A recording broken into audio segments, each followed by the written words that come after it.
position right now where the factions that make up our parties are moving around, and that is always awkward and it was always painful, but it usually doesn't turn into political violence. I'm pretty sure we're going to get through this one too, but I've got my eye on it, and if I'm going to be worried about something in the United States, that's going to be it. We've had a common view of what the United States is, how it fits into the world for 70 years, and that's changing. Mhm. And so it's really important for us to rectify our political system as soon as possible so we can have real conversations about what we want. We can't do that while we're all screaming at one another. So that's another 2 years at least, unfortunately.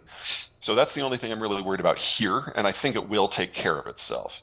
The two things internationally that worry me the most is that the most globalized economic sector is agriculture, and the most fragile one is agriculture. So if we have a sharp crack in the globalized system, we're going to lose the ability as a planet to feed 8 billion people, and that means we won't have 8 billion people.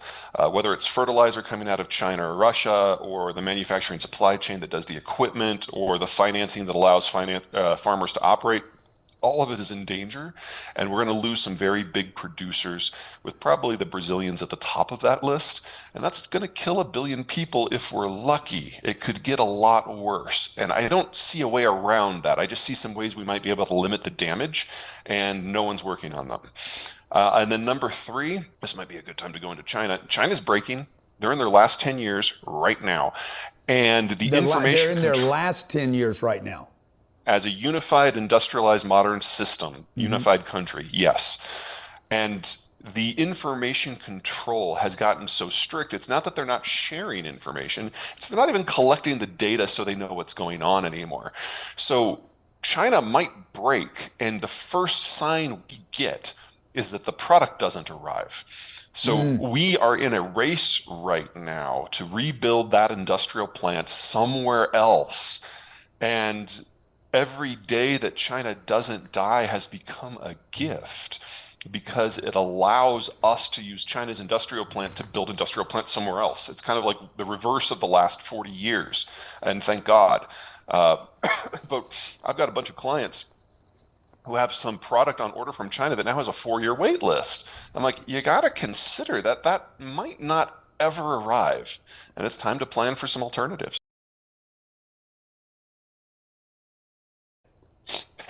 China's the workshop of the world. So none of the raw materials come from China, but a lot of the materials processing is in China, and most of the assembly of finished goods is in China. And then there's a lot of manufacturing steps in between where the rest of the world is more important than China, but a lot of the low end stuff is China.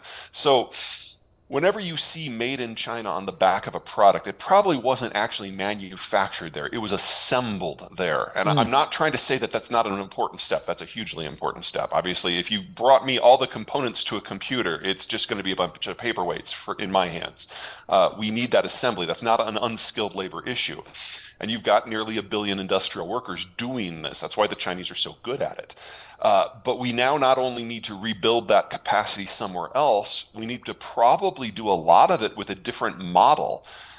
China has, in many ways, stalled technological progress in manufacturing because they have 2 billion eyes and 2 billion hands to put things together. If you want to do that stuff somewhere else, there aren't enough eyes and hands. We're going to have to find a way to automate it. It's going to be a different technological picture. And we don't know how well that's going to work or not until we try. And Mexico probably can't help us too much because, to be perfectly blunt, the Mexicans are too smart and too skilled and are too good at doing better things. We You're saying the Mexicans are smarter and more skilled than the Chinese. Oh, yeah. Oh, yes. I would say that in terms of labor productivity per hour Uh-huh. worked, by cost, Mexican labor costs about 1/3 of Chinese labor, but produces twice as much. Wow. So why don't we Yeah, use they're why don't, arguably the most value-added economy out there right now.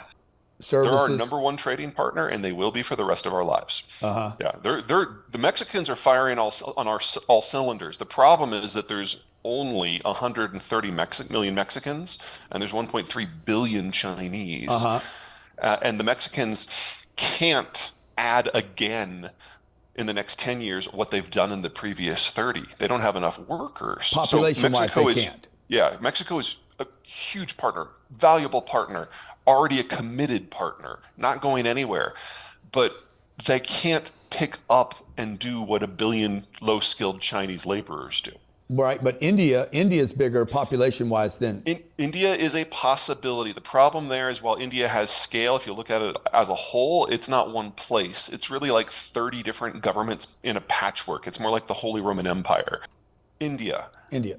you got to compare it to China. So China, most of the population, 70% lives in one valley in the North China, or the one plain, the North China Plain, and that is China in a classic sense.